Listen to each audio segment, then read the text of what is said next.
Yun lang eh. Thank you. Thank you. Another day, another egg. Mga kayota.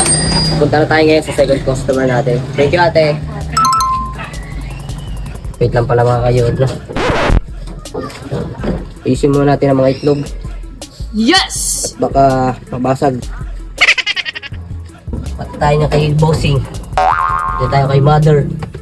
Mga kayota.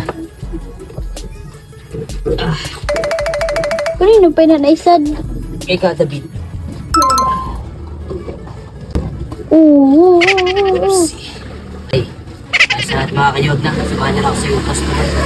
Ngayon na mga kayota, nandito tayo ngayon sa second customer natin. Sold out na natin ang 13 trays of XP. Yes! Mga kayota. Jimmy Rose, pakita mo. Yan, sold out na natin dito yung 10 trays of medium and 3 trays of extra large. Yes! Samahan niyo ako mga kayota. Okay, magdi-deliver na tayo ngayon dito mga kayodna sa ating pangalawang customer. 13 trays of eggs ang isosold out natin dito mga kayodna. What? Thank you. Okay, kukunin pa natin yung 8 trays of eggs na nasa tricycle mga kayodna.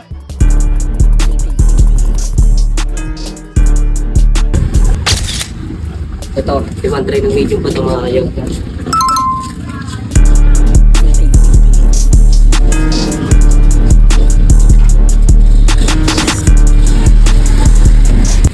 Yung tatlong tray ng XL mga kayodna. Yes! Ako may pasok na mga, kahit may pasok mga kayodna, syempre, tuloy lang ating pag-gas. Sunod na lang po.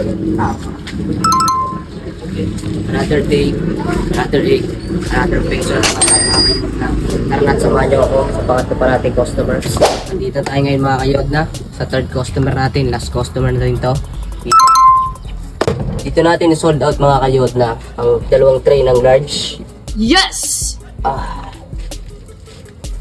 Dadalhin po. Hindi ako nakadeliver kayo na umaga kagad. Oo nga, wala pa na to. Kararating nyo lang po. Nalimutan ko rin. Nalimutan ko rin iwan ng bayad. Oo. Ay, ito. Thank you. Yes! Thank you. Sa mga kayodna, ating hustling, nasold out na natin ang 20 trays of eggs. Siyempre, bibili rin kami ng ice cream ni Jamie Rose. Dahil may pangako daw siya kami sa kanya.